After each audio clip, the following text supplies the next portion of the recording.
Thursday, March 27th. We are up and running again and thinking out loud with Sam Betesh, partner in crime. Good to see you, Sammy. How are you, pal? Oh, I am so good. We'll get to the reason that I want to shed tears this week on something that I saw that meant a lot to both of us, but we'll get to that. I know there's so much we're chomping at the bit for. I am fired up to be here, Damon. What a week. And by the way, what a week this is, what a day this is, and yet it's third and fourth at best on our priority list for what today should have been. We should have woken up. Today's Christmas for so many other reasons, for so many other sports, and yet it's barely on our list. And baseball and even college basketball, which is a huge day for both.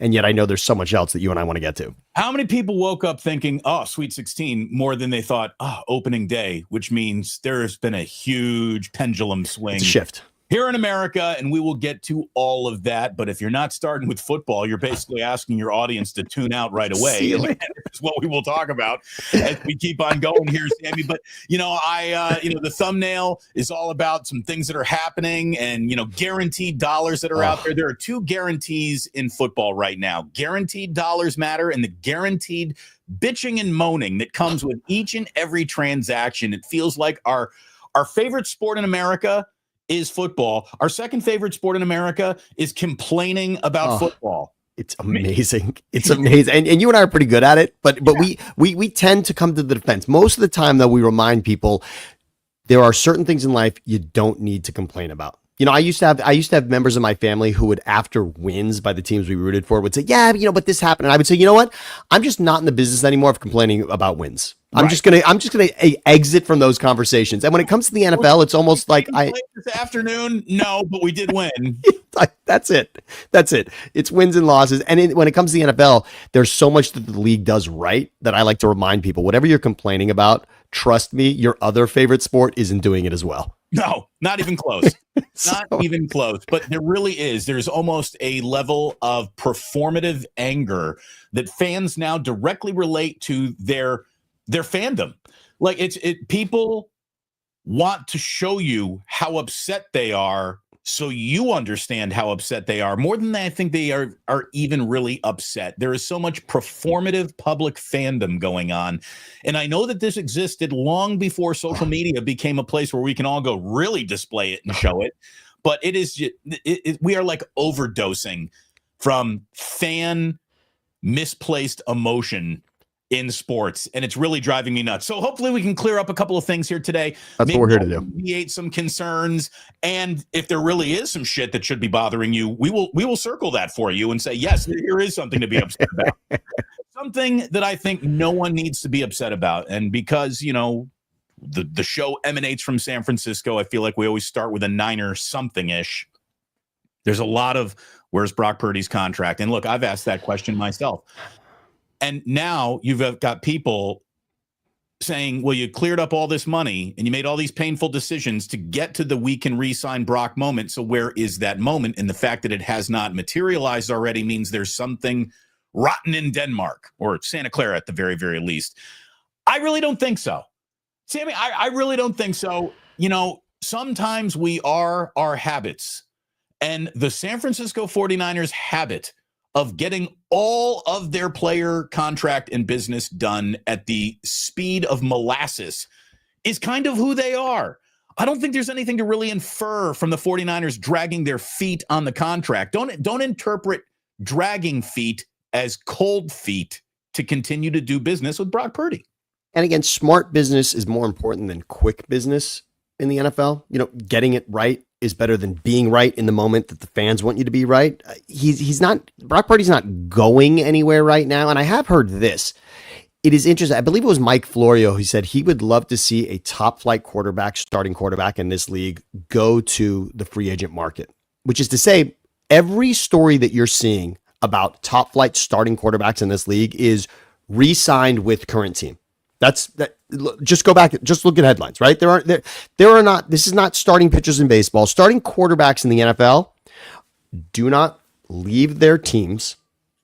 They sign long-term contracts with those teams. And why is that? It's probably because the number goes 40, 50, 60. It's a good number to sign, right? No one's walking away from the table. No one's like, oh, this is embarrassing. I'm getting up. Well, I'm going to listen to that conversation, right? You're calling me and you're saying, what can we do around 40 million? That's a good starting place for me to have that conversation. That's why you don't see it. But Florio was saying it'd be interesting if a top flight starting quarterback said, you know what? Thank you for that offer, Buffalo Bills. Let's say Josh Allen, MVP, right? If he said, thank you for that offer, Bills. We are considering it, but we're going to go see if Seattle, before they signed Sam Darnold, is interested in the MVP. We're just going to go talk to them and see if they're interested at all, right? Do you think that number would jump from 55 to 64?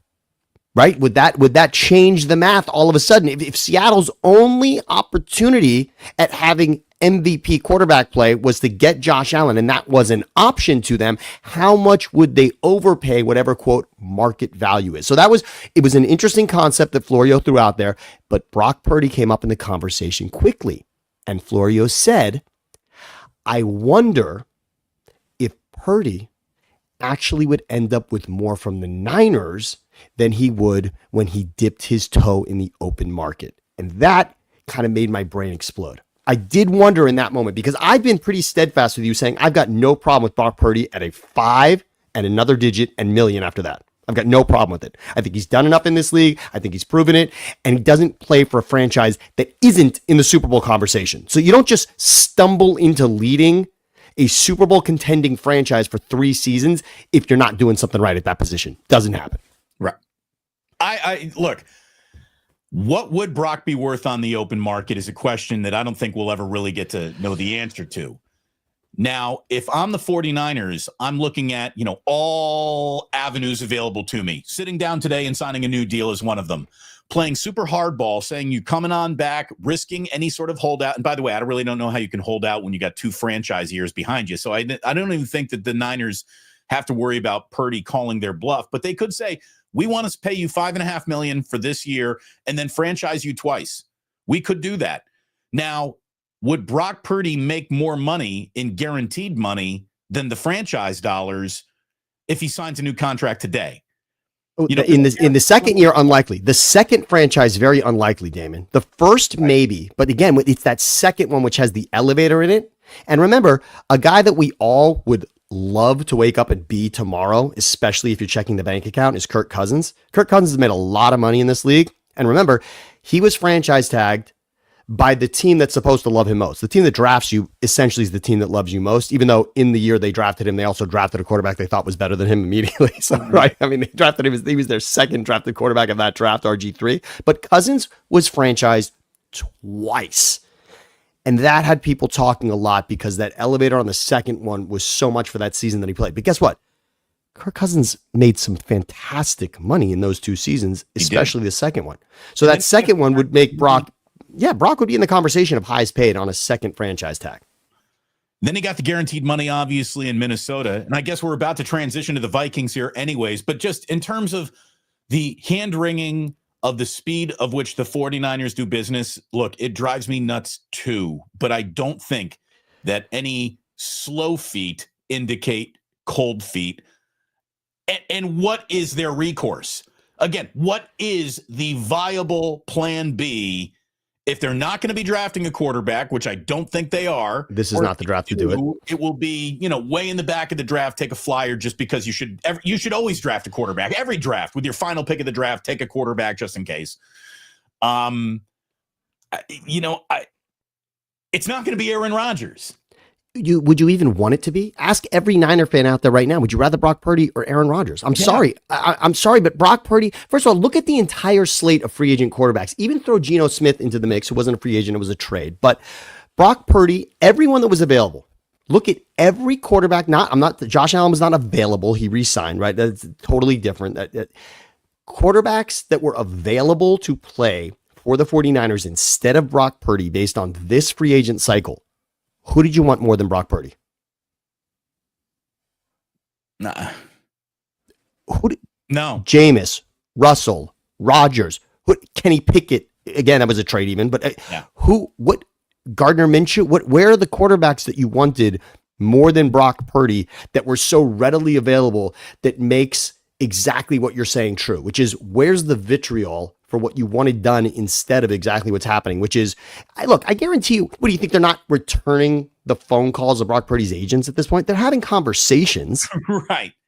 Right. This is not Brock is not holding out at this point, right? We're at a fine point. There is no impasse at the moment because there's nothing for him to be doing. I mean, maybe he didn't show up at an event or somebody's birthday party at this point that is a Niners related event, but there's no major OTA. We're not talking about Brock at this point holding out.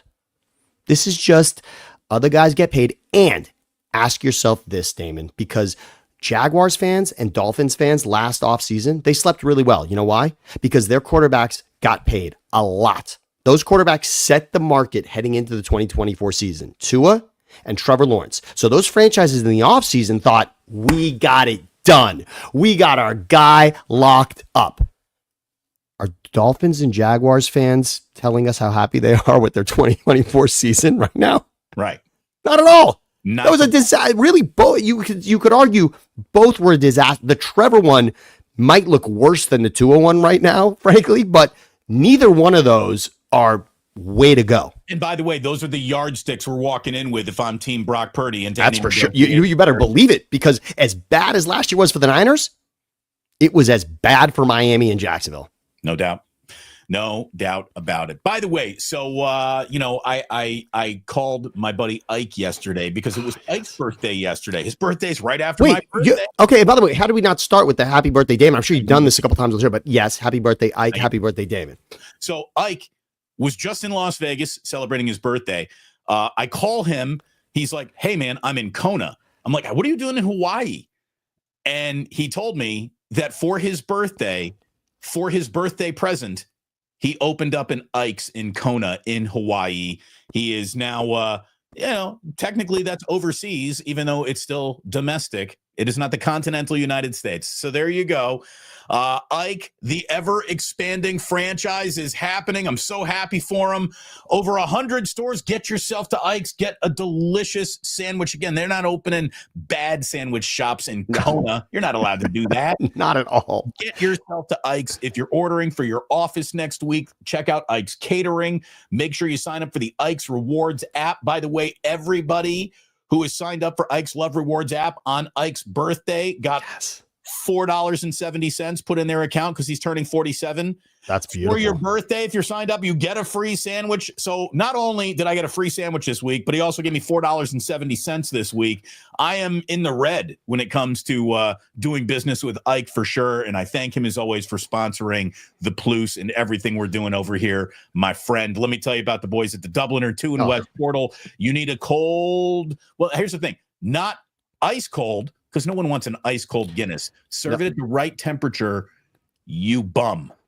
That's all I want. Give me it's the best pulled Guinness in the city of San Francisco. Get yourself to the Dubliner West Portal. Go there for your Warriors games, for your NCAA tournament game. Where are you watching? Logan Webb at 1:00 this afternoon. Play a little hooky, get to the Dubliner West Portal, and enjoy a little opening day over there. So thanks to my sponsors. Could not do it without you. Would not want to do it without you. And again, things are going well when you're opening up in Kona. That's pretty outstanding. And by the way, one other sponsor I want to add here today, and it's a little, I want to say this much. This is called, I'm going to teach you something also, Damon. Stetas Hamantaschen. Okay. This is actually my Aunt Marlene opened up a new business. Hamantaschen is in the Jewish tradition, it's an amazing dessert, an amazing cookie that she is now selling all over the East Coast. Purim is sort of the holiday that celebrates Hamantaschen, but it is a beautiful it's a shortbread cookie with jelly in the middle. Stetas Hamantaschen.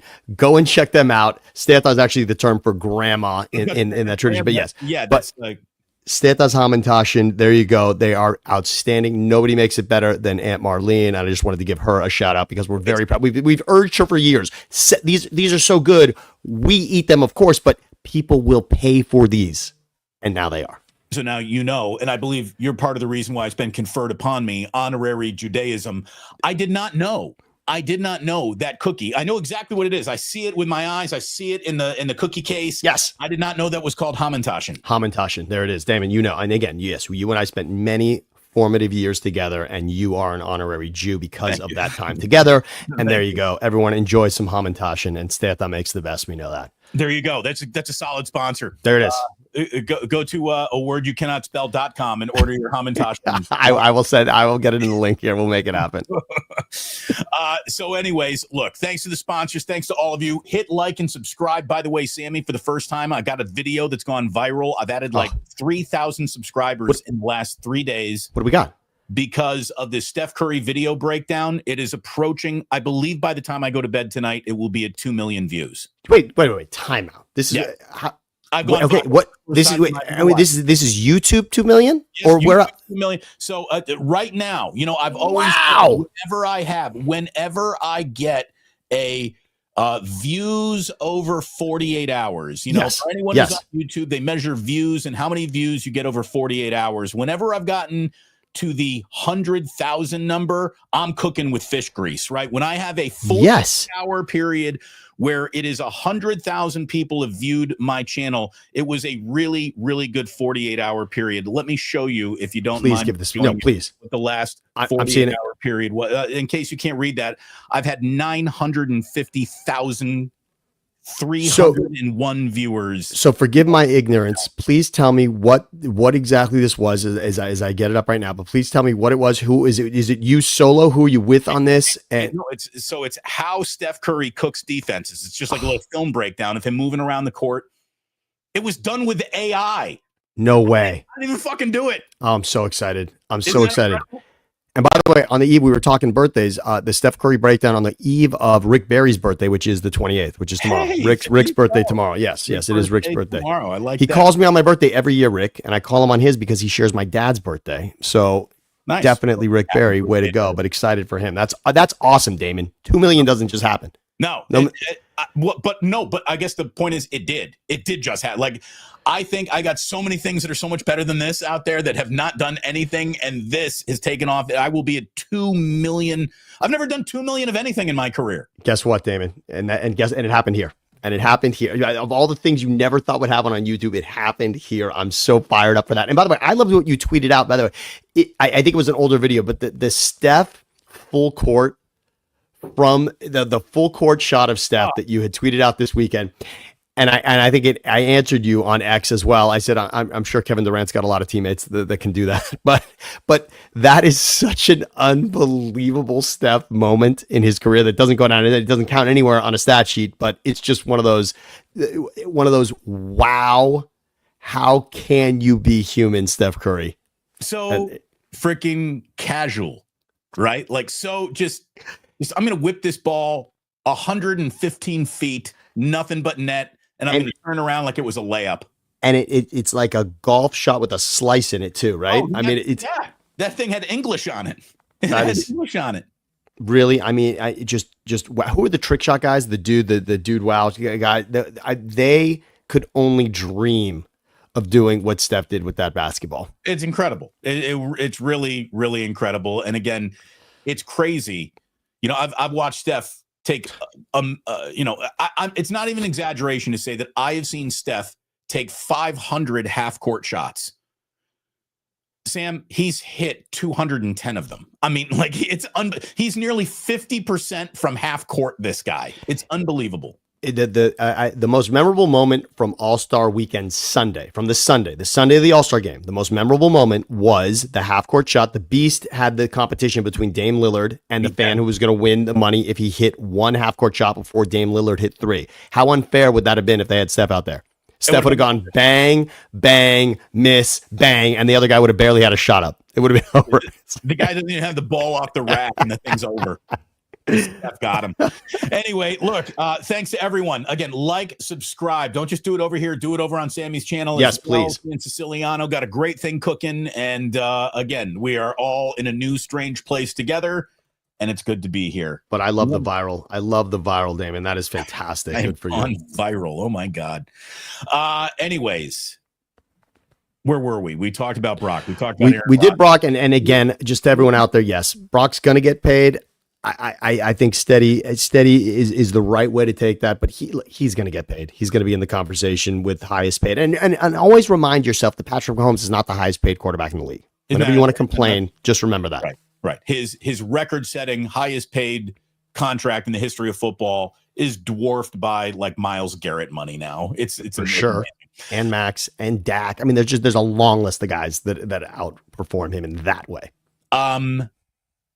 Anyone who ever told you that a job in sports talk radio was a hard job never really actually had a real hard job. Now, there are some pressures, I guess, that are attached to any public position and blah, blah, blah. But to me, the whole thing was just a smooth downhill pedal. Like, I loved it. I did sports talk radio. The hardest day to do sports talk radio has to be so much easier than the hardest day a cardiovascular surgeon has. You know what I mean?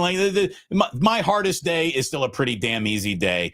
Well, there are no easier days coming in NFL markets for any NFL hosts than the good folks at WFAN, because New York City not only got the easy to strip away with your cynicism veneer of Russell Wilson to kick around, they've also brought in Jameis Winston, who, that's not a veneer of personality. That's real. Authentic. That's who he is.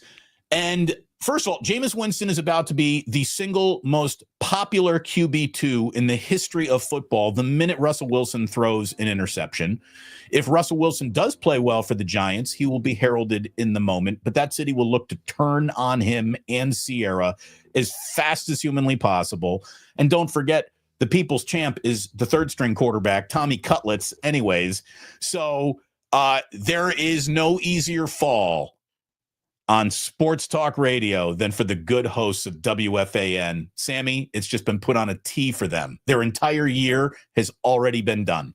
And that's if they want to go positive or negative. They've got so much content between those two in a positive way or a negative way. And we may see them draft another quarterback. Imagine, and Siciliano brought this up, imagine the quarterback room. No, they're not going to do that now. Imagine if you threw Shedeur Sanders into this. Imagine if you just said we're having an outright competition. We've got Jameis, we've got Russ, we've got Shedeur. Obviously, that's a long shot, but simply look at who they have in that quarterback room, Damon. That is so special. And you said, yeah, as soon as Russell, they're going to turn, as soon as Russell Wilson does something. How about training camp? Because now everyone's got viral video from training camp. Russell's going to throw interceptions at training camp. And they're going to be talking about Jameis. Not that Jameis won't be throwing interceptions also, but eating W's, having a great time. That snow game, that win against the Steelers, Jameis Winston, was such a special moment this season when he beat the Steelers in the snow.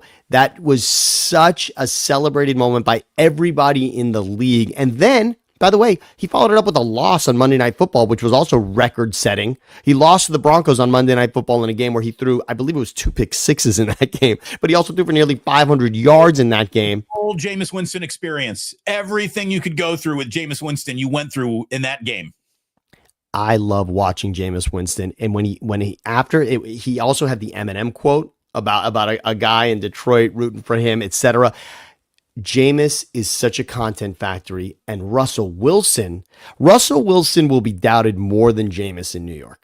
That is going that starts right now, because Jameis on Friday night was such a positive story with how nice we have a backup quarterback. And when the unknown was your starter, when it was the unknown of the draft, or maybe you could still remember the story was immediately, we could still bring in Rodgers. There was that was immediate. Like, does Jameis knock out the Rodgers thing? No, not quite. So there was all this beautiful unknown about QB1. And Jameis was this perfect back. Like, just in case it doesn't go exactly how I wanted it to go for QB1, Jameis is perfect. And then Russ shows up, and now everyone's thinking, is that good enough? Is Russell Wilson really the answer? Because that really becomes being graded on a curve that Jameis Winston has never had applied to him. Never. And Russell Wilson, if you look at what happened in Pittsburgh, Russell Wilson, when he immediately came in for Justin Fields, that thing took off. Yeah. And Mike Tomlin looked like a genius.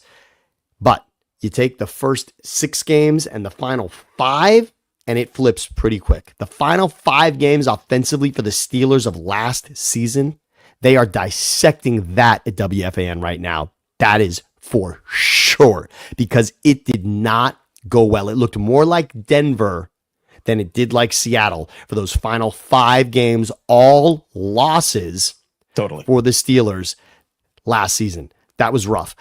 Look, most people find Russell Wilson to be unbelievable in his positivity, right? People, in other words, corny is a word that gets used a lot for Russell Wilson, right? A lot of people find him corny or phony in the way that he portrays positivity. Right. I'm going to actually say that the New York Giants organization could use exactly that right now. A humongous dose of positive energy might be exactly what that quarterback room needs. And then when you multiply that by Jameis Winston, who is easily the most instantly likable guy who approaches a microphone in sports today. Easily. I mean, what is the New York media to do when it actually likes the people it might be covering? And I don't think think about we've ever had that before. And again, think about all the months that you have to cover before there will be a win or a loss on the ledger. So you're going to have, right? So spinning this negatively is going to be difficult because you're not going to have anything to point to directly that has gone wrong for the Giants until the season actually starts. But does it change the math in the NFC East at all? You know, does anyone feel any better about the Giants per se with this? No, I would say more from a radio standpoint than from an X's and O's standpoint. I don't know. We don't know. But my favorite part of this is to imagine how the season started in the quarterback room last year with Daniel Jones was inked and it was done. And now this season is Jameis, Russell Wilson, DeVito, and still tons of headlines saying, could we still talk to Rodgers? Are we still going to draft the quarterback?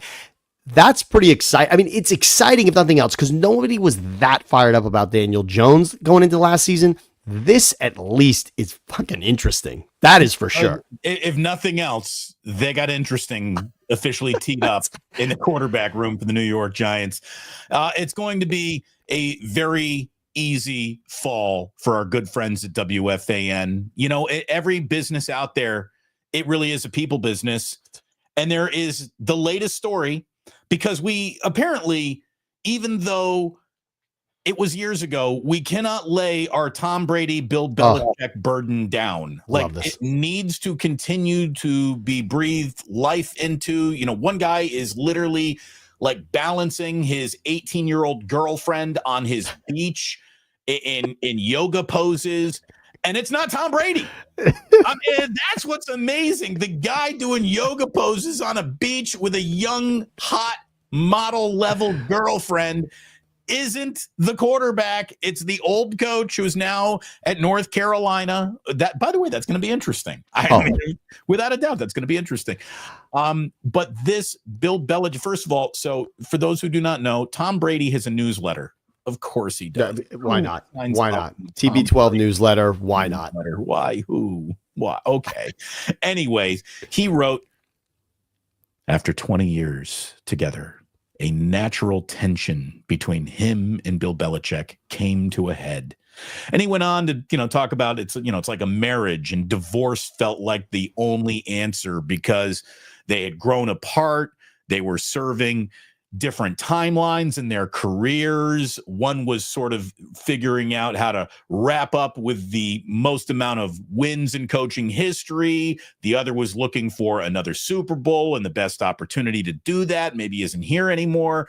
And like all, relationships that get cheated on a little bit, a wandering eye of possibilities in other places eventually took Tom out of New England, down to Tampa, and we know what happened. And because he won, I don't think Bill was ever able to feel like Bill Belichick again, because Tom went on to have success. He did not. And, what's the best revenge is a life well lived.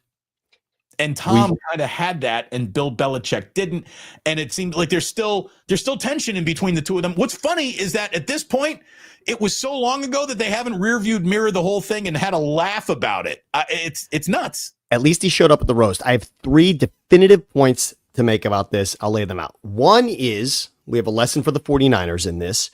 2 is the Brady Belichick argument is over with. It was definitively ended very significantly in 2020. And I wish we could have seen something in Vegas that we're not going to get to see. All right. So number 1, Niners. Number 1 for 49ers is when it comes to Brock and Kyle Shanahan, look at Belichick and Brady, who, by the way, this was not a relationship that had turmoil in it when you look at a franchise. This is a dynasty. Okay. This is a team that won so much more often than it lost, and on the greatest stage and in the largest of games. This is a team, you think that what the Chiefs are doing right now is impressive? Go back and look at what the Patriots did in regards to showing up in AFC Championship games and winning Super Bowls in nearly different generations of time with the same quarterback and coach. Right. It's mind-boggling. It's even different eras with different styles of play, with different people all around them at all times, except for these two stalwarts who, because you got Belichick and Brady, anything is possible. And sports is so fickle and so quick these days.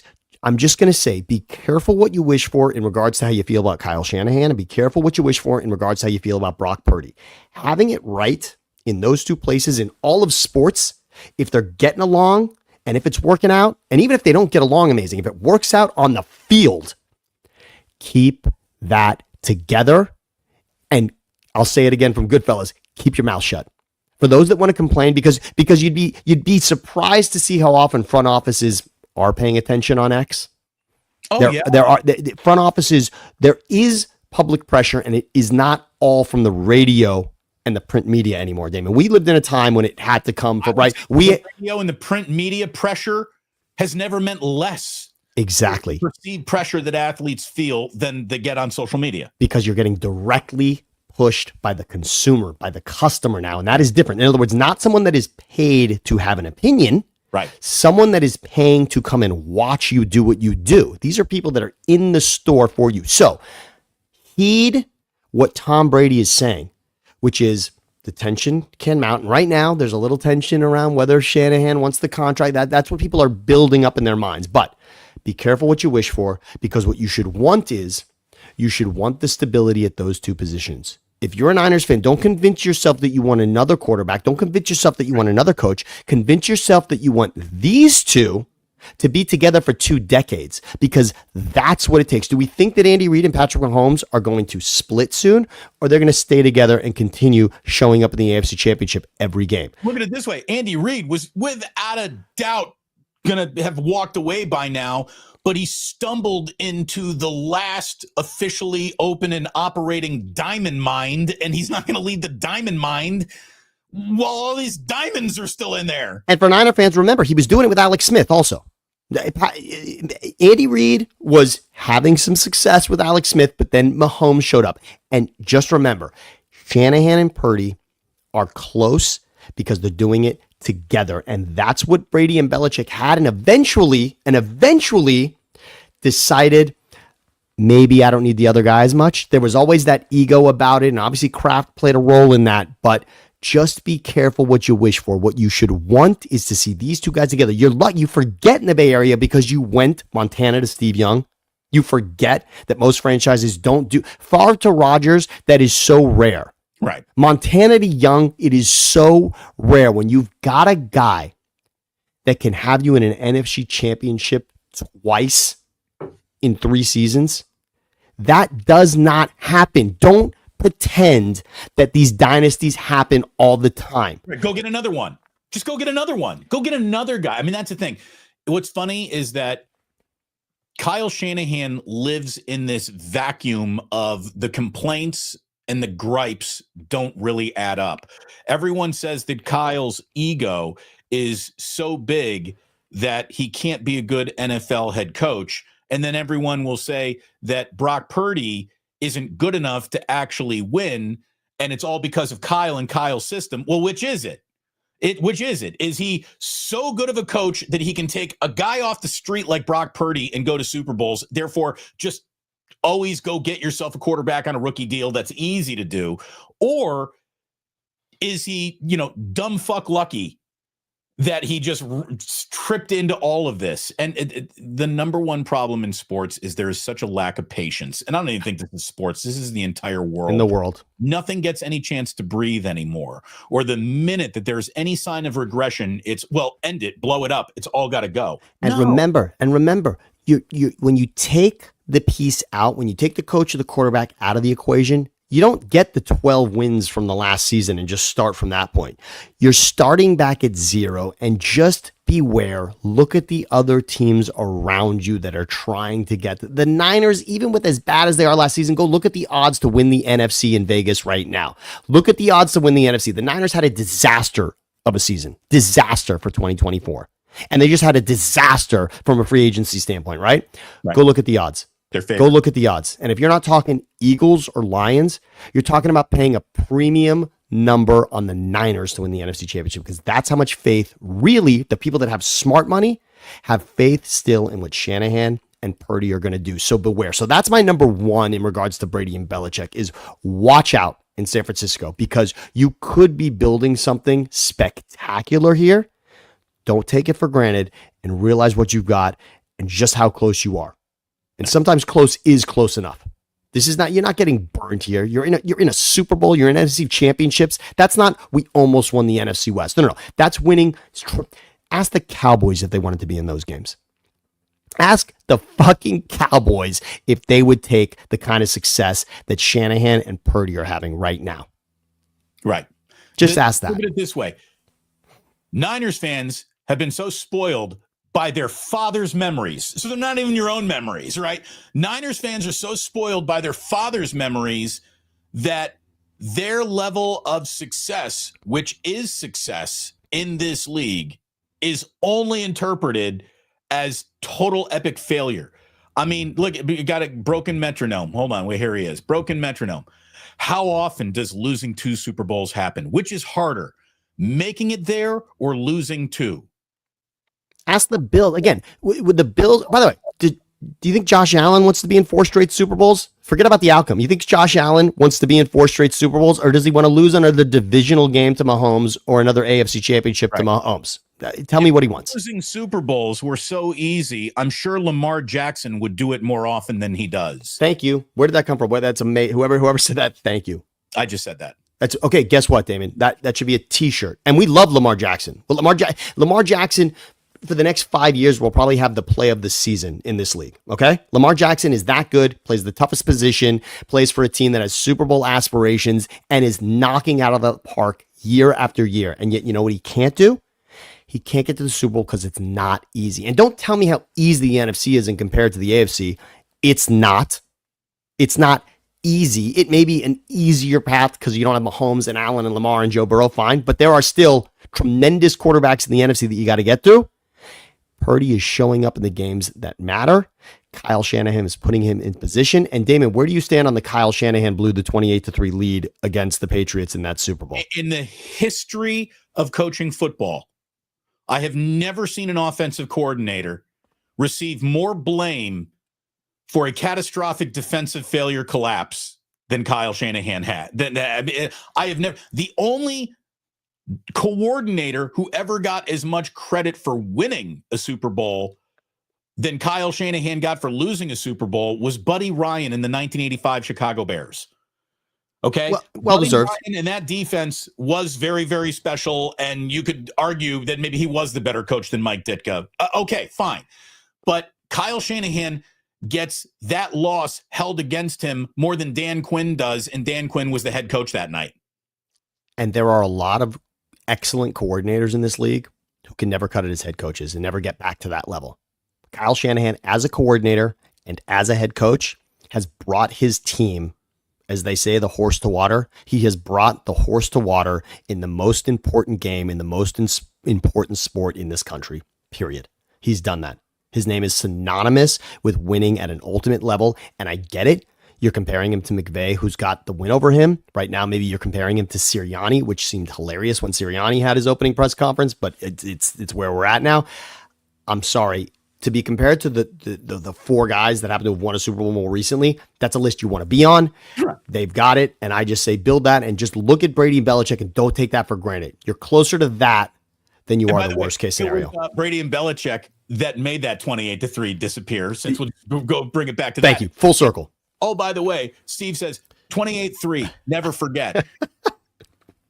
It's amazing that is held more against Kyle Shanahan than it is the Atlanta Falcons as a franchise.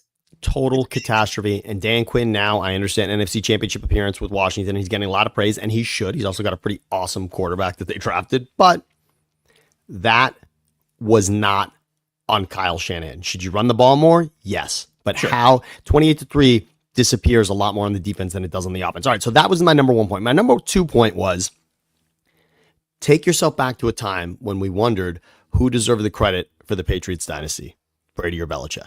And it was isn't that part of their divorce? It is. It is a major part of their divorce. I wouldn't give a fuck if I were either guy. I'd just be like, we're stacking so many Super Bowl rings on top of these fingers. Who cares who's responsible for them? I'm running out of fingers. I will be paid like a president of the United States for the rest of my life to show up and speak somewhere because of the success that we've had together. Right. No matter what. Right. No matter what for the rest of my life. So who cares? But there is nothing more definitive in sports. We've talked about the percentages of winning a championship for your team and how difficult that is. And yet the Patriots have done it so many times that, again, you get a little jaded by it. But when there is a trade or a divorce or a free agent signing in sports, the ultimate argument ender is championship. And Tom Brady leveled this argument when he went to Tampa and won that Super Bowl. Yeah. It didn't take him 5 years to turn it around in Tampa. And remember, Tampa wasn't knocking on the door. This isn't Brady coming to what the Niners are now and winning a championship.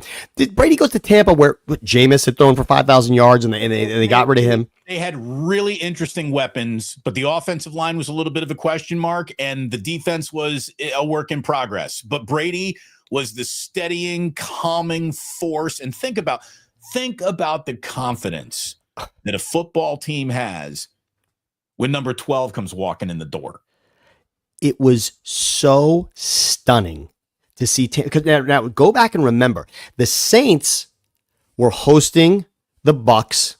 I believe it was divisional because I believe I think the Bucks then beat the Packers, I believe, to get to that Super Bowl. But it was a divisional game where they were on the road in New Orleans, and the Saints had swept Brady in that regular season. The Bucks won that game, and that's where you said, uh-oh, maybe this could happen. Before that moment, you were thinking the Bucks had a nice season. Brady got him there. That's cute. There were other teams in the NFC that you were looking out for that season. And the Bucks steadily got there. And if you really go back and remember correctly, everyone thought Mahomes and the Chiefs were going to win that Super Bowl against the Bucks, and it wasn't even close. And it wasn't necessarily Brady that was the best player in that game because the defense was so good against Mahomes that day. But when he won that Super Bowl in Tampa after one season of being there, and in that season, yes, Belichick in fact, no, I think that was the Cam Newton season. So that one was a little disjointed, but interesting. But that ended it. Brady put the ultimate stamp on, I can do this without you. Yep. You're not doing it without me. And he can say whatever he wants now about that relationship. Forever he will have that, and he doesn't even have to say it. He can just wink at the room, and everyone knows he did that without Belichick. And whatever Belichick taught him, that's fine. But to be able to take it somewhere else. In fact, look at the road of sorry, sad coordinators that have left Belichick to go be a head coach somewhere and never amounted to any level of success. Look at it this way. Bill Belichick's coaching tree is the reason why Bill Walsh remains probably still the most impactful head coach the NFL's ever had. And I will agree. That is the most beautiful tree. That is the apple I want to pull from for the rest of my life, is the Bill Walsh tree for sure. Look at the Kyle Shanahan coaching tree right now. The guy's only been a head coach for 7 years. He's going into year 8, right? Is that where yes. we're Yes. Yeah. So he's already got. Now, McVay was part of his staff. Wasn't quite under him, but he's McVay is Shanahan adjacent. But because if you include Mike Shanahan, it also kind of, right? I mean, it's sort of the Shanahan name is certainly part of that, but Kyle's tree is impressive. And so again, Matt LaFleur, he's already got Robert Saleh. He's already got Cocaine Mike down in Miami. Miami Mike, exactly. It is a powerful list when you look at all of them together. And I just want to say, look at the coordinators: Romeo Cornell, Charlie Weiss. There's Bill O'Brien, who probably got the closest. Matt Patricia, Josh McDaniels. Look at the coaches that left Belichick and couldn't do it no matter what they had learned from him. And Brady took everything from that building and plugged it in like an HDMI cable in Tampa and won the fucking Super Bowl. That will just forever be, whatever headline ever comes out with these two for the rest of my life, I will remember 2020 as the most definitive moment between the two of them when, you know what? Sit back and it's all right. Brady. So I know you got a third point to make, but we break for supers, and Rob C, who's known as Rob C Note around here, comes in with $28.03. Rob, I mean, come on, 28 to 3. Phenomenal.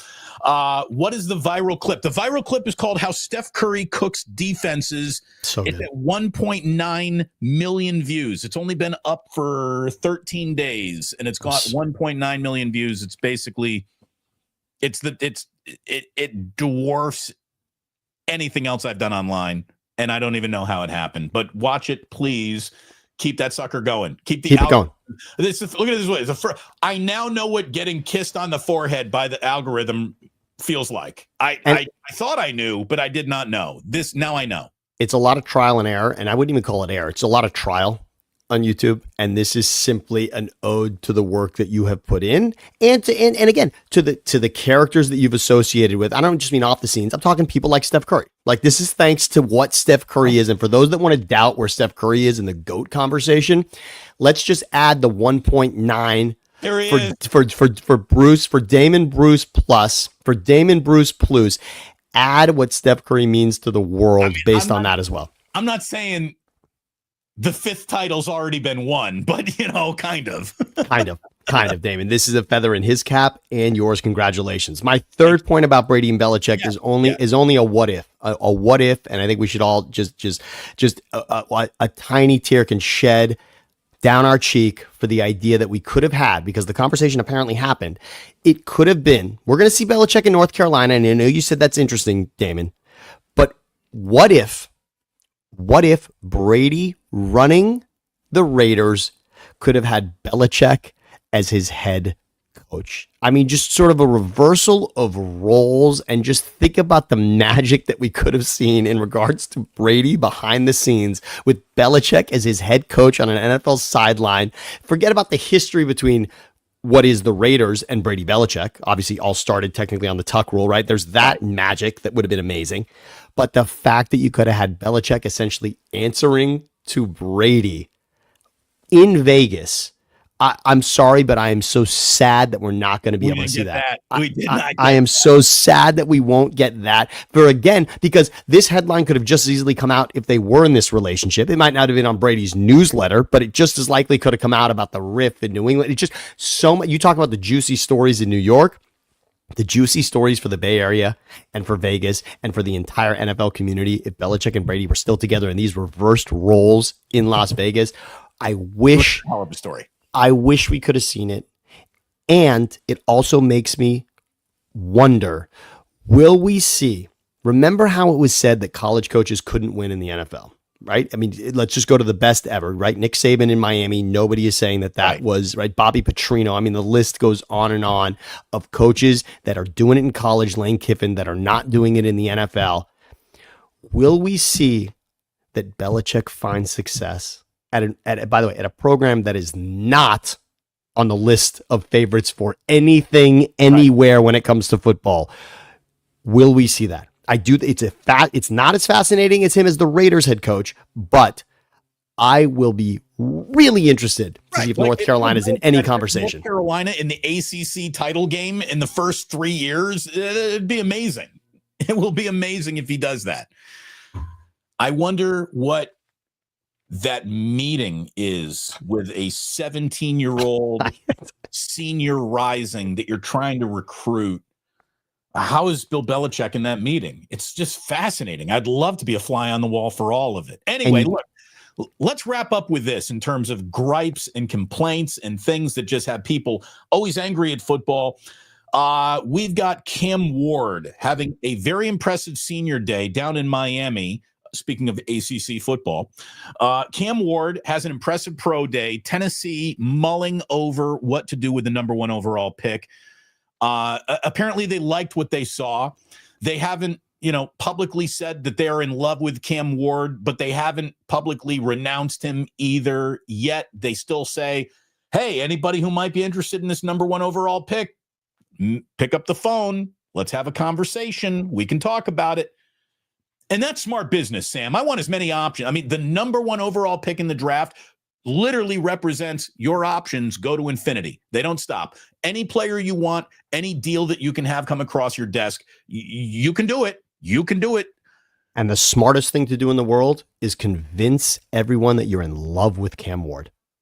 Right. Convince them you're in love with Cam Ward. Whether you want him or not, you better have everyone thinking that he's your guy because of someone at that position especially. This is a year when quarterback's going to go number 1.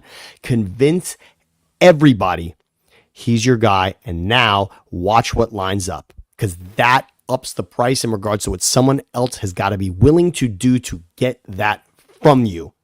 It also begs the question, is Tennessee going to feel the regret of having Will Levis and now having to get another quarterback that shortly after you drafted someone who was supposed to be your guy? I understand he drinks mayonnaise and that's impressive, but that's still more impressive than anything else he's necessarily done on the football field. I don't know anything about him other than the jars of mayonnaise. Which is, I don't know that you're going to want that, in Canton. I don't know that we're going to be talking about mayonnaise and Will Levis, 30 years from now, but Will Levis has certainly not done enough to this point, and especially when you look at what happened with the rookie class of quarterbacks from last season.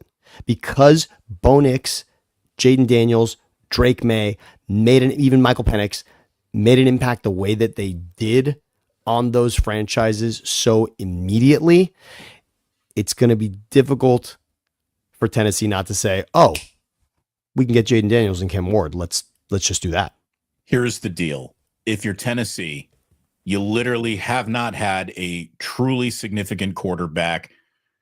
I mean, we're going back to what? Vince Young, Steve McNair. Is that where we are? I think you'd have to. And Vince Young never got to a game. Obviously playing in the Super Bowl, McNair is clearly going to set that bar. And Vince Young, rookie of the year and plenty of special games, but didn't win in the playoffs in a way that's going to put him in the pantheon of greatest ever, and certainly not knocking McNair off that title, a former MVP, co-MVP with Peyton Manning. But how about this? One of the greatest quarterbacks in the history of the Tennessee Titans is Houston Oilers quarterback Warren Moon. Okay, there you go. They have yet to really strike oil. Speaking of the Oilers in the department. So if you're Tennessee, I guess my question would be, who you kidding? Who you kidding?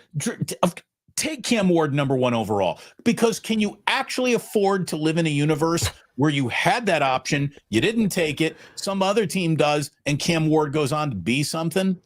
That would be awful. And this is all, look, the hindsight of it is so tragic, because other players, there will be players on defense from this draft that go on to be Defensive Player of the Year or Hall of Famers. It's true. But quarterback is just such a special position in all of sports. Getting it right and getting it wrong and passing up on certain players forever sticks with you.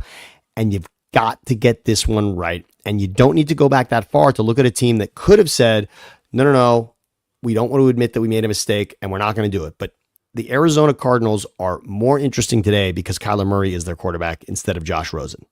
They may not be, Chosen Rosen, who remember that there was a debate going into that. At a time there was, will it be Darnold? Will it be Rosen? Baker wasn't even supposed to go number 1 in that particular season. Cleveland kind of shocked everyone by taking Baker 1. Rosen had a huge arm. UCLA was really good. I watched him play there. It looked very legit. Then you heard about the hot tub right in his apartment, and you say to yourself, okay, this guy fucks. Like, great. This is what you want. This is the level of he's a starting quarterback in the world. I'm sorry, that's the life we want you to live. Right. I don't want a humble, docile, meek quarterback playing by the rules. I want a dude picking up first downs and chicks. That's it. You kind of rule life at quarterback at that level. And again, quarterback at UCLA. We're not talking high school anymore. Quarterback at UCLA is, I made it. I got college paid for to start for a team that matters. That was significant. Josh Rosen was supposed to be somebody, and Arizona could have said, you know what, maybe we can still support this guy. Maybe we can stand by the fact that we went out and made him our first-round quarterback last year, or are we going to take a first-round quarterback 2 years in a row And they said, fuck it, let's do it, Kyler Murray. And by the way, that worked out better considering where Josh Rosen is today and where Kyler Murray is, period. And sometimes you got to be bold like that. Sometimes you got to say, forget it. And I know we talk so much about holding on to things in San Francisco, but I'm sorry, Purdy and Shanahan are more proven commodities than anything Tennessee's done out of the quarterback position since, like we said, maybe Vince Young. It's yeah.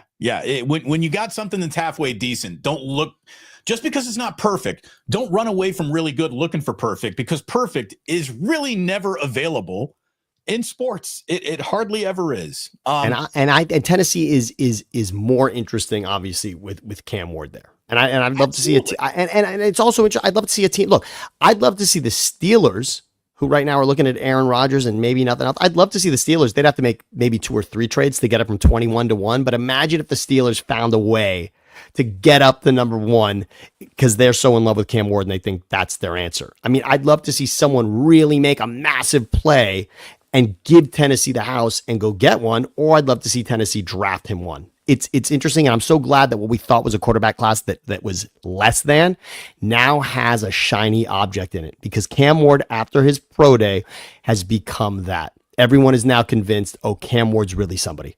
Cam Ward is now definitively one, and remember, it used to be him or Shador, and it's now everyone saying Cam. Cam's a shiny object. The draft is cooler with a shiny object. I'm glad we have that, and Tennessee should make the easy decision here. By the way, Joe Schmo says, that's actually a class at UCLA. Hot tub. It should be. It should be. It should be. I can only think of Rodney Dangerfield coming up in the hot tub. Any of you chicks want to help me straighten out my Longfellow? What a great, an amazing drop there. Steve, you're just trying to be argumentative. Okay. You're just trying to be argumentative, saying Purdy's married to his high school sweetheart. He never picked up anyone in college. So is he bad? No. Here's the thing. If you actually in life find love and you don't have to mask the absence of love with waves of endless faceless pussy that you get to enjoy while you're a young man. Good for you. Yes. I mean, here's the thing. When you find love, wrap your arms around it. Do not let it go. Until you find love, wrap your arms around as many things as you possibly can looking for it. Enjoy the search in the meantime, and that's okay. Yeah. That's okay also. Enjoy the search, especially when you're basically, it is a conveyor belt. If your life is starting quarterback in high school and college, that's a conveyor belt of options that are going to come by. Right.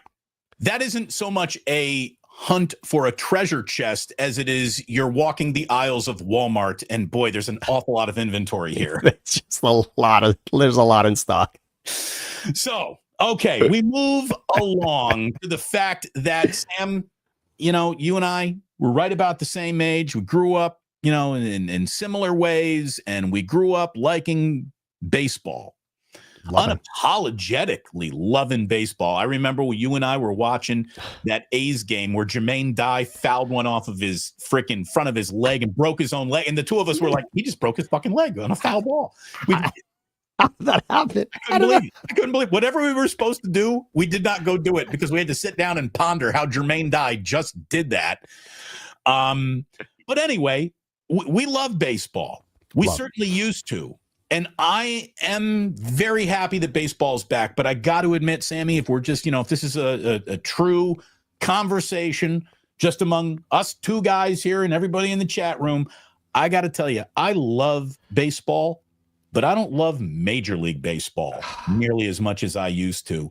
And I have never felt less emotionally connected to the sport than I do right now. Now, something is going to happen. Something will happen that will trigger the romantic in me. Someone's going to throw a no-hitter. Somebody's going to go 4 for 4 with a monster day, and I'm going to get, look at that. Cubs will do something. The Giants will do something. Logan Webb will do something. Matt Chapman will make a play at third base, and I'll just go, fuck, God, look at that. And I will love it. But I am, it really is. I have never felt less emotionally connected to the game of baseball. And based on, I think it really is more than anything else, Sammy, as a Cub fan who lived in the world of I've never won it, after winning it in 2016, that was like a cleanse that dropped my intensity down several notches. It was also everything that happened with the A's. Like, I watched this slow moving coup against the city of Oakland, who are hardly blameless in this.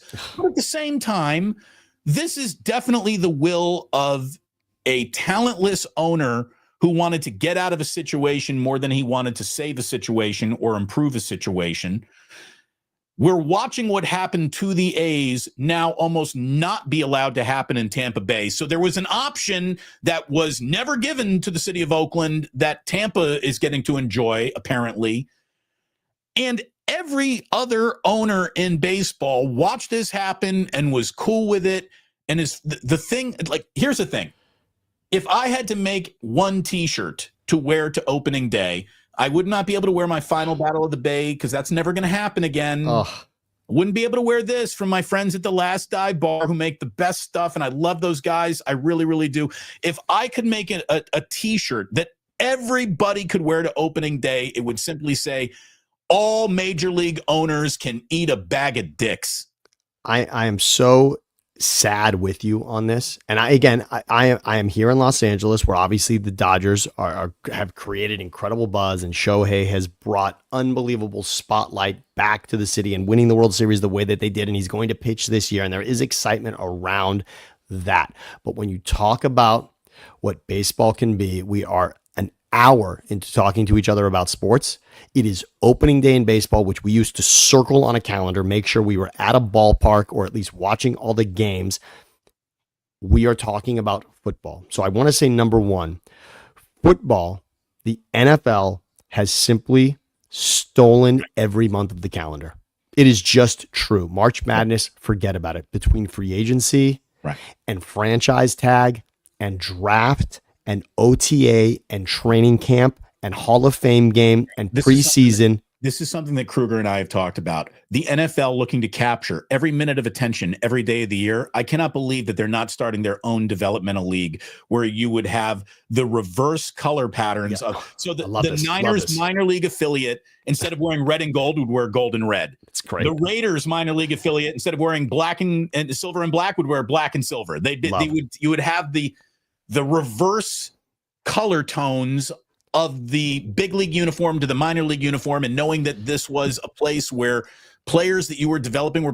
If today the 49ers minor league team were playing a game that started at 1:05 opposite of the Giants Cincinnati Logan Webb, the pretend practice football game would dwarf the for real opening day baseball game. And that is both sad and exciting. I'm going to take both sides. It is sad because you and I remember a time when baseball mattered to that extent, even one of 162. Yep. It's also exciting to know that a sport we are also passionate about has that many legs behind it, that it can sustain itself throughout months and months of no real sports. And to answer your question, I would say the league doesn't do that in regards to a spring league and real games and potentially having players injured, because it doesn't have to, because we are so excited about the idea that Russell Wilson is going to wear a blue jersey instead of a yellow jersey next year, that becomes more importantly than actually what happened. And remember, baseball actually technically opened a week ago for your Cubbies as well. And yet baseball can't quite capture it. I'm not going to say, what are you doing, Manfred? And what are you doing, baseball? I'm going to say you're just fine. There's just an urgency about what the league has done. And the NFL has it because it's once a week that your team plays. It's not 6 days. And that will just always mean more. It is. Your baseball team has to lose. Your baseball team has to lose 10 in a row to have the same impact on your soul that losing one NFL game in the regular season means. Your baseball team has to lose 10 in a row when you look at 162 games versus 17. And that's it. The emotion, you can't swing emotionally as quickly with baseball, and that's why. I will say this. I do like that baseball is still a smaller playoff field. And it is slowly expanding and slowly getting closer to what the NBA is, but at least you still have to be elite to make it to the playoffs in baseball. Regular season still matters. It matters tremendously. You have to truly prove something in that regular season. Ask the Giants of a few years ago going against the Dodgers to see who actually won the division, etc., and who got that game 5 that made a difference. But it matters. And baseball still will have a special place in my heart. Can I tell you about the saddest moment that happened to me in regards to baseball? It happened this week on Tuesday. I drove on my way to the Oakland airport past a place that has meant so much in our history as people and as sports fans, Damon. The parking lot at Hagenberger that used to house 3 professional teams and now houses 0 was a stunning realization for me on Tuesday. To look to my left and think what's going to be on the billboard or what's going to be outside the building, and to only realize that there's basically flea markets and maybe a concert once in a while happening there, that makes me vomit in my mouth. And there's so much said about the Raiders moving, and there's so much said about the A's move as well. It's funny, the Warriors were celebrated because we all thought it'd be more interesting to have them in San Francisco, which I'll admit, a new building and what they built, and they deserve, I mean, again, they deserve brand new shiny things for what they have done. But you almost forget it's that move also that led to that parking lot being a fucking tumbleweed. And that is tragic. I think about the championships that were won in that parking lot. Chase Center is, by any stretch of, the application of amenities and what you get and everything about it and the acoustics and how the whole thing runs and operates, they nailed it. It's really, really special. I bet you right now, if you just took a general season ticket holder poll saying we can continue as planned at Chase Center or we can move back to Oracle Arena, I bet you it would be about 7 out of 10 would be like, let's go back to the old building. Right. As great as this is, there was so much, because I'm going to tell you, Sammy, it doesn't happen anymore. And you know this because you were there when it happened, even though we weren't. Look, it wasn't about Steph Curry at this point. This was the Ike Diagu, this was the Mario Bellinelli era. And you knew that the Warriors were going to lose by at least 8 tonight. You knew they were going to lose this game. But 15 minutes before tip-off, when Two Shorts Blow the Whistle came on, and that fucking whole stadium started bopping and singing and all of it. And it was, dude, I used to say, I mean this with all due respect, Friday night Laker games were Black Prom in there. You would have brothers showing up in their 70s with canes and spats and top hats, and it was just so much soul. There was so much personality to that crowd that just, has not followed to Chase Center. It's just, it is such a shame to imagine the tailgate that you're describing that was inside for a Warriors game. And of course, the legendary tailgate outside for a Raiders game. And by the way, we used to tailgate for A's games. And, in Dollar Wednesdays obviously you don't want to go. They were the best. That parking lot was undefeated. The stadiums were questionable. That's not the greatest football stadium. It's certainly not the greatest baseball stadium. And as a basketball arena, again, the vibes are awesome, but it's not super. I loved Oracle. I did. I got nothing bad to say about Oracle basketball arena. That parking lot was fucking awesome. Magic. It was really magic. I remember parking across the street and walking the overpass when the lights were on for a baseball game at night, and what that felt like. It felt, think about A's and Yankees. Look, don't fool yourself into whatever the attendance numbers were over the last few seasons in the regular season. You don't have to go back that far to remember A's Yankees playoff games in that building. If you wanted 55,000 to show up, all you have to do is put a great team out there and have a nice opponent, and it would happen. That place. Were you with me at the Marco Scutaro game? Yes. Marco Scutaro. Marco. I know that he won a World Series with the San Francisco Giants, and for a minute turned into fucking Roy Hobbs in that World Series. It was unbelievable. Marco Scutaro is an A in my mind forever because of that. Forget about catching the final out of the NLCS in the rain with the St. Louis Cardinals in town. That's not Marco Scutaro. He's an Marco Scutaro's wearing green and gold in Oakland in my mind still. Always. So that is so sad. And that essentially, I looked over and thought, oh yeah, baseball season. And then to realize and has nothing to do with the A's now. That parking lot has nothing to do with the A's. Was just stunning and sad.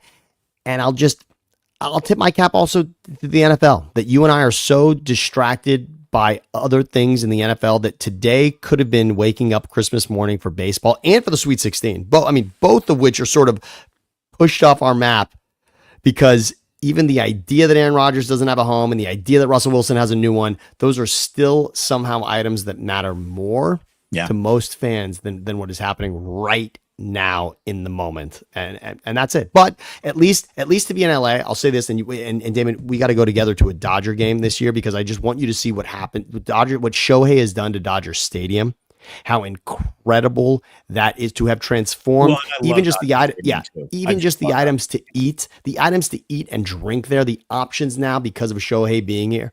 It is not, he is worth whatever they're paying him. He is already the ROI on Shohei, despite how ridiculous the number is, it's already out the building. They won the World Series, so that already paid for itself. They just went and Fanatics did $40 million of merchandise business 3 days in Tokyo for the Tokyo series. $40 million in merch. That's insane. It's the greatest. Okay, think about America's pastime. Can we just say this for America's pastime? The greatest baseball player of any lifetime is a Japanese-born player named Shohei Ohtani. Yep, without a doubt. Babe Ruth, suck it. You were never this. You were never this. This guy's unbelievable. It's end of statement. It's just GOAT Shohei Ohtani, and to think what a baseball has meant to America. I mean, it's we are so lucky to be alive in this moment where this guy came over. I was so convinced when he came to the Angels, it'll work on one side of the ball, but there's no way this guy's pitching and hitting. Right. Wow. By the way, how are your Angels season tickets doing? I saw an advertisement on Roku, basically, I think through Hulu just 2 days ago, and it was catch Angels baseball here. There wasn't even a photo of Mike Trout. They showed three dudes that I swear to God, these could be people. These could be people that work in the concessions. I have no idea who these people were that were wearing jerseys, but the Angels, it's just so to think that Shohei Ohtani and Mike Trout played together. They got nothing out of it. Nothing. We're talking. It's Damon. 3 MVPs for Mike Trout. MVP with Shohei Ohtani, obviously as well. Not a playoff win. Not a playoff win. Frankly, and with the two of them, not a playoff appearance. At least one for Trout, but not a playoff game. It is so embarrassing to know when you look back at the history of baseball to say that the two greatest players of those generations back to back played on the same team together, and you're going to say, wow, what did they do? Nothing. It's disgusting. And if Rendon doesn't play, he's already hurt. Right, exactly. And if he doesn't play 100 games this season, which he's likely not going to, 100 games, it could just goes down. I'd love to say that every free agent signing was a disaster for Anaheim, Los Angeles, but it hasn't been, because both Bartolo Colon and Vladimir Guerrero were tremendous, and those teams won divisions, and Vladdy won an MVP, and Bartolo was up. I think he actually won a Cy Young as well. Those worked out, but outside of those two, it's a rough list. It ain't easy. It ain't easy being an Angels fan, that's for sure. Let's wrap up with this before we get to today in history. Yes. By the way, today's not a big day in history. That's all right. We're right. Very long. I want to talk a little bit about what's going on in the media between LeBron James and Stephen A. Smith, because it feels like we have crossed a line of these are just two guys who are talking about each other to now like, all right, is Stephen A. Smith challenging this guy to a fight? Is there what is going on? What is going on? And all I'm going to tell you is that LeBron showed up in Indianapolis and, by the way, hit a game winner against the Pacers. Of course he did. And he tipped the game winner. By the way, maybe the most incredible, like when you're talking about actual time between ball on hand and buzzer going off, it's probably number one. So if he hadn't have cut his nails that day, it's a shot clock violation. Correct. But he trimmed his nails and it wasn't. LeBron talked an awful lot with Pat McAfee. Some things interesting, some things really not interesting. When people tried to pick up his quote about Giannis would score 250 points if he played in the 70s and try to run with that for real. Look, Giannis would dominate a game that was played in the 70s, but he's not scoring 250. But it's just, as Steve Kerr, who played with Michael Jordan and Tim Duncan, as he's asked about who could ever beat he's like, look, the further you get into a sports timeline, athletes don't get worse, So there's you take any modern team, put them in a time machine, throw them backwards. Yeah, there'd be a little adjusting to the physicality of the league, but they've never seen athletes and players in speed like this. They had to figure it out. Exactly.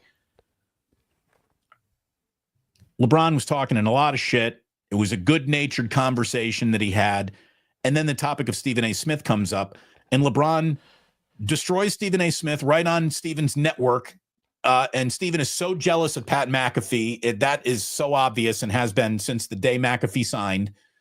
The fact that I don't even think they've ever been in the room together is proof of that. You telling me you're not going to put your two most popular broadcasters in the same place at the same time? Not never.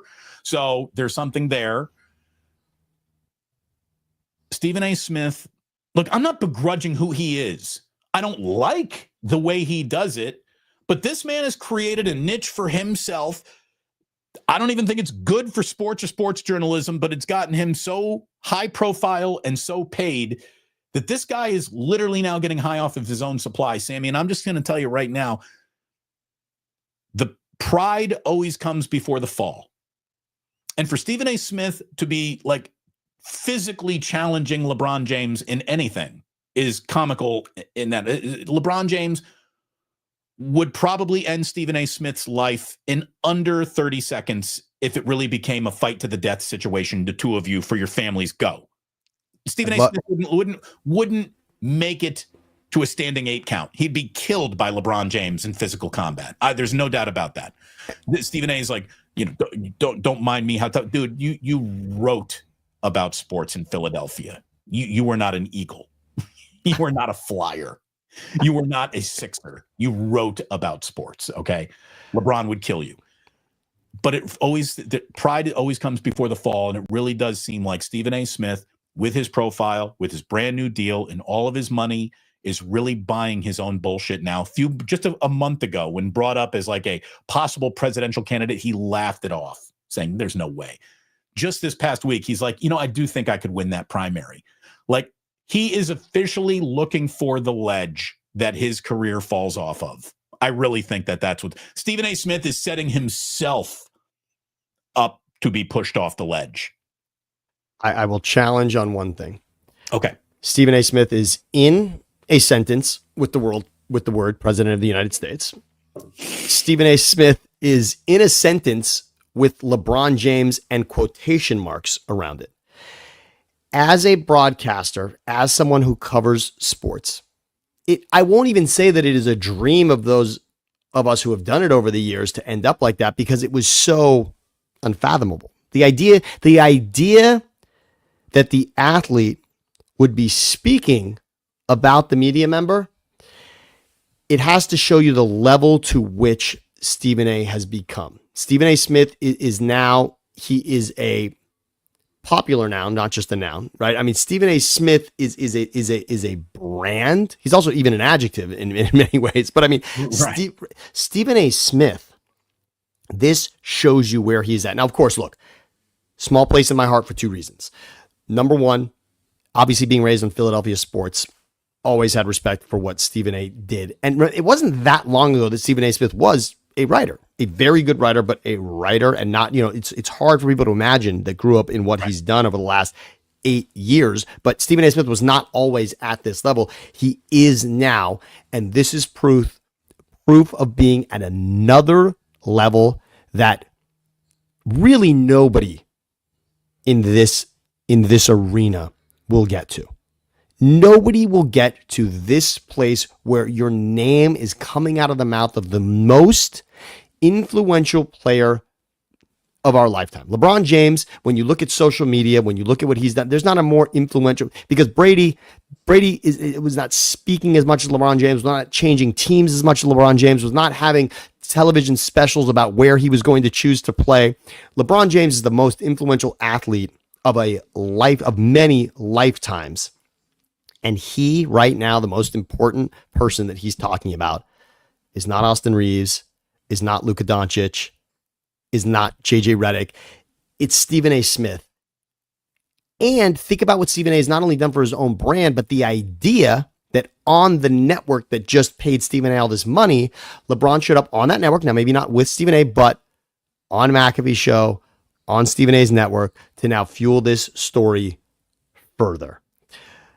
Any publicity, as we say, is good publicity. And I'm sorry, but I don't want to bow at the feet of Stephen A. Smith, but I just want to say this is another incredible chapter in the rise of who Stephen A. is, that he could be in this conversation the way that he is. Not having the conversation with an opinion, but having a conversation because LeBron James not only has to say his name, wants to say his name. LeBron James is choosing his name. This isn't talk about it. He wants to talk about it. Clearly. It's not like McAfee introduced him to the idea that, Stephen A. Smith said something. Do you want to respond? No. This was, we all know what's happening here. The floor is yours. But Stephen A. Smith's name comes out. Is there an element of overexposure here that the guy's just setting himself up for? I mean, remember, Cindy Crawford famously said, I was the most famous woman in the world until I was on every magazine cover in the world. And then everybody got sick of me all at once and I vanished. Like Stephen A. Smith really does feel like he is looking for his point of no return. Like if you don't want to reach the zenith of your career because there's nothing but gravity taking you down from the other side of that. You want to get to a point, you want to plateau, and you want to stay on the top of that plateau. You get to that zenith. It feels like this guy is trying to be as overexposed as humanly possible. Or maybe this is still my old dog can't learn new tricks, and I don't realize that there's no such thing as overexposure anymore. Maybe overexposure is the way to do it. Maybe being the squeakiest, most annoying, most desiring the grease that quiets you down, just loudmouth, is the way to go. Maybe this is holding my career back, Sam. Like, I actually think about what I'm going to say, and then I think about what I said yesterday, and then I make sure that both thought patterns actually align to like logically connect with each other. I just don't change my mind by the day to serve the moment. To be the loudest, right? To be the loudest. In other words, to really psych yourself up into an opinion, there are going to be times when you would have to contradict your own opinion. Yes, that will happen. I will say this much, being a part of this industry as long as I have been, Damon, you can let go of that. The audience is not nearly as hip to your history as you are. I can say that much. The audience is not. Cold Takes Exposed is pretty good at bringing stuff up. But you know what? Go look at the list of people that Cold Takes Exposed is exposing. Those are all people making a lot of money doing this. You are if you're. When I got called out on a Cold Takes Exposed a few years ago, it was a badge of honor. Congratulations, right? You're monitoring me. How about that? Exactly. And the audience is interested in the moment with what you have to say about that story. Not necessarily about you being right about something you said 1,000 years ago. We just gave the Cardinals Arizona credit for saying we're wrong about Rosen. We're going with Kyler. History is okay with you saying something that you are convicted to in that moment on that day. By the way, isn't this a conversation that you and I had about Colin Cowherd years ago? Or maybe it was the conversation I had with Goulet. But as we were talking about the different evolutions of sports talk show hosts. Yes. I can't remember what attribute we applied to Jim Rome, but Jim Rome made like doing an impression of the host to the host. And he cornered the market of my show has its own language and a vocabulary. I mean, yes. Yeah. I will add my own vocabulary and my own lexicon that makes you feel like you're in on an inside joke that only everybody in the jungle on the vine is in on. And that made it a click, and people became very loyal to their click. And then it was Goulet who said Colin Cowherd, more than anybody, monetized being wrong. He made being wrong a reason why you had to listen, because he would do his Colin was right, Colin was wrong, and people love pointing out how wrong he is. And you can't point out how wrong he is unless you're paying attention to what he says. And every single time a person who doesn't like Colin Cowherd tweets at him, "You don't know shit about sports. You suck," Colin Cowherd wins.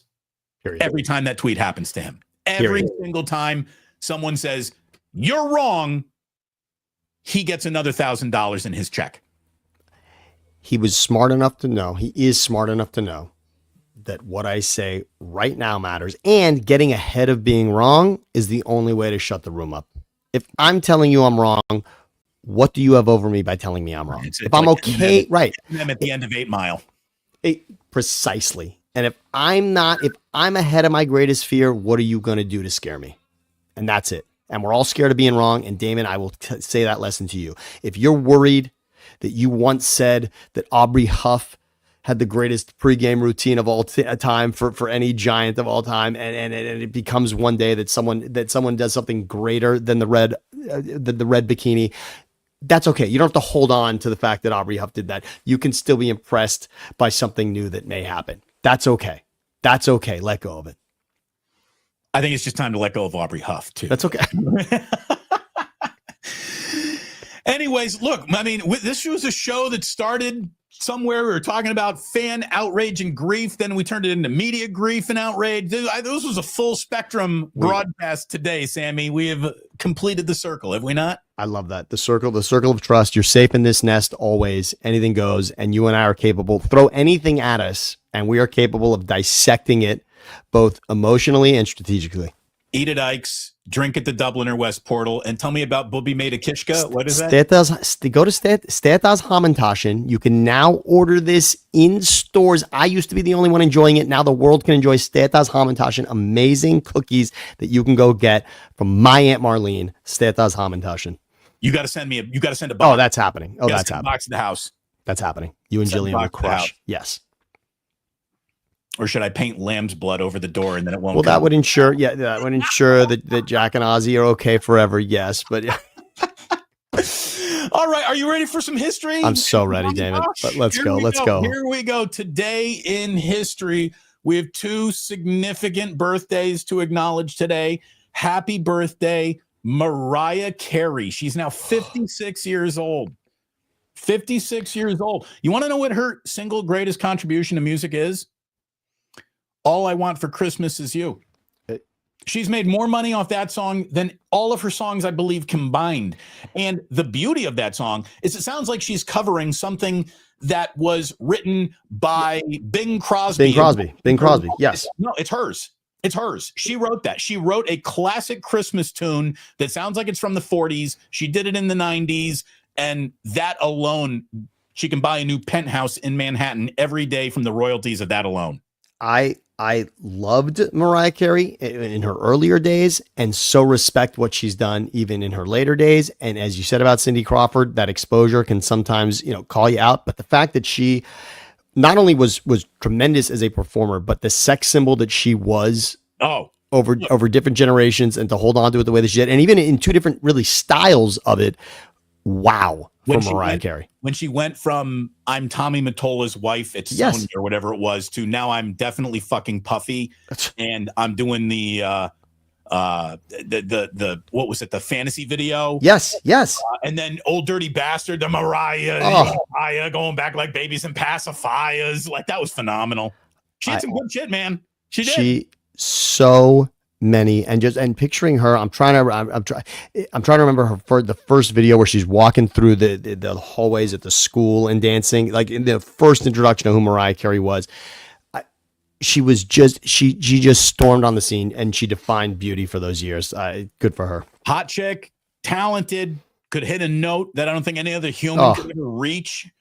Here's the thing: you don't have to love her, but you got to give her her due. Absolutely. I would say the same thing about our next happy birthday. 62 years old today, he turns. Happy birthday, Quentin Tarantino. Oh, wow. Not exactly making movies for everybody, yet I think his movies are great. I mean, he's fascinating. He's very much a modern cinematic genius with more callbacks to old cinema. I mean, here's the thing. They ain't making dudes like Quentin Tarantino anymore. Are you kidding me? They're not making guys who grew up memorizing every frame of film at a video store. They aren't. Everybody is now like learning how to become an artist on TikTok.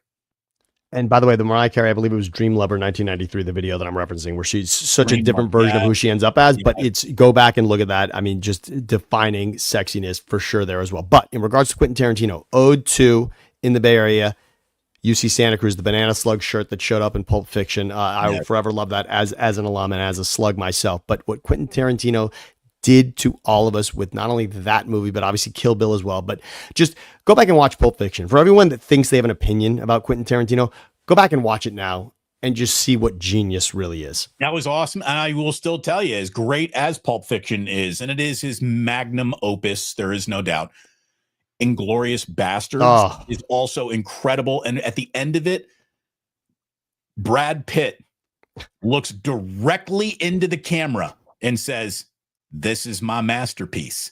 So we know that he loves that one. I'm still going to go to at bat. To me, hitting cleanup in the Quentin Tarantino movie lineup, it's still Reservoir Dogs. To me. Dogs, yes. Reservoir Dogs it's one of the very few movies that I caught Pulp Fiction in the movie theater. Pulp Fiction came out, and right when I was in college, I went and saw Pulp Fiction on a Friday night.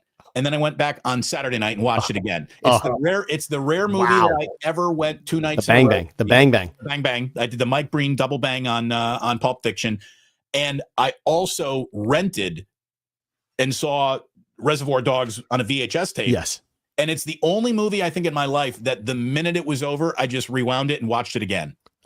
And that is the ultimate ode. I mean, and again, think about the amount of Tarantino movies that if they were on when you were scrolling through something and just it happened to be, you're stopping and watching that movie. You lost those hours. The Hattori Hanzo sword alone has sucked me in. I'm in. And Jackie Brown, I see in the comments another one from Brown's great. Jackie Brown, Southamus. Awesome. Thank you. Yes, I love I love walking through the hallway in LAX that she walks down in the opening shot of that film. I feel just like I feel just like Pam Grier every time I'm in that hallway. Okay. Today in 1964, it was the Good Friday earthquake. The single most powerful earthquake in U.S. history was not the one that hit San Francisco and created the Great Fire. It was a 9.2 bone shaker in South Central Alaska. Because it was South Central Alaska, it only killed 125 people, but it did massive damage to Anchorage. Could you imagine a 9.2 level earthquake happening to either of LA or San Francisco? It would be the single biggest catastrophe in the history of catastrophes. And it feels like LA just tried to one up everybody with the fires that they went through. And we all saw what Katrina did. I'm going to look up right now. If the Hayward fault slips, baby, the billions of damage would it's going to happen one day. Sammy, it's going to happen one day. I'm looking up the 1994 Northridge earthquake, which I did live through here. It was a 6.7. 6.7. And it rocked Los Angeles. 6.7. 9.2. Yeah, Zoffmus is saying, at 9.2, San Francisco goes into the ocean. Yeah, there you go. Get the property now. That would be bad. By the way, Postman saying, Postman and Capitola. I don't know why I call him Postman, like he's, Rastafarian. Like Pokemon. And Capitola. Go Slugs, baby. Go Slugs. Thank you, Postman. Always good to see you. So, we don't want a 9.2. We don't want an 8.2. We don't want anything over a 6. Not never. Not never, ever. Speaking of shaking it and getting things done, Sam, today in 1998, the FDA approved Viagra. Well, that's a walk-off. Been hard on the ladies ever since. Yeah, that pill worked and works and changed lives everywhere. What's amazing is that they weren't trying to invent it. They weren't. That happened by accident. They were trying to come up with something else, and then they gave, the entire, you got to go through your test group, your placebo group, your, group A study, group B study, and they gave one room comes out, they got sugar pills, nothing but limp dicks. The other room comes out, and these guys are literally harder than Chinese arithmetic. That's tough to. It is simply. I can't think. I mean, medically, where does that stand? Right in the hierarchy of medical advancements, where is that? I don't know. It's up there. It's up but there. I do know that this story, Viagra came out in 1998, and by the time 1999 and 2000 came around, there was a wave of syphilis going through retirement homes. So you had dudes who hadn't been able to get it up for a decade just take it out on old Betsy, 3 doors down. Oh my God! I'm back, baby. I'm back. I'm back.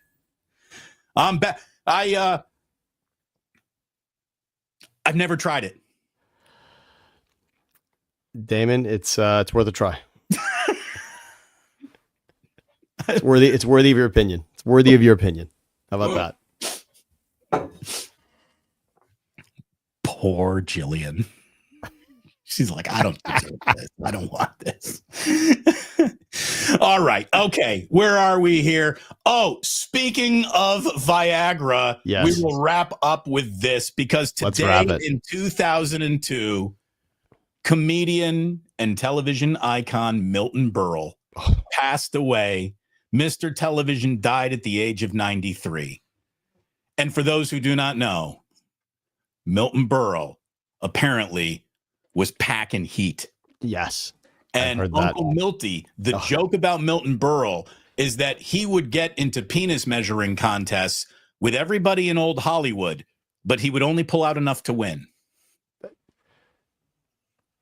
That's all. Those are on the list of unbreakable records, much like Gretzky, right? Having more assists than anyone will ever have goals and assists combined. Ovechkin is a handful of goals away. But again, the joke is look at the total points and look at the assists. It'll never it'll never happen. But true, we thought that none of them would be broken, and good for Ovechkin, the grade 8 for sure. So there you go. But Uncle Milty, who would only pull out enough to win. He couldn't pull it out anymore after passing away at the age of 93 today in 2002. Unbelievable. There was an old adage in show business that you always wanted to be the last person out of the scene. Okay. And in the movie A Mad World, which is one of the all-time great old-time movies of, all those great 50s, 60s comedians, Milton Berle was told specifically, stop being the last person out of every scene. And he still does it.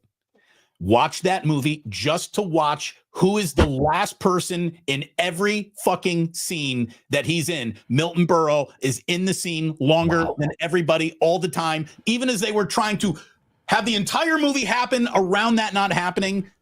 He still made it happen. So Uncle Milty, respect. By the way, today is Spanish Paella Day. So Big Paella ran that through with their lobbyists. It is also International Whiskey Day. And I don't have any Spanish paella here, Sammy, but I do have a bottle of Blackened right here. So to you, my friend, take a pull, please. It's for you. Cheers. Love you. Cheers, D.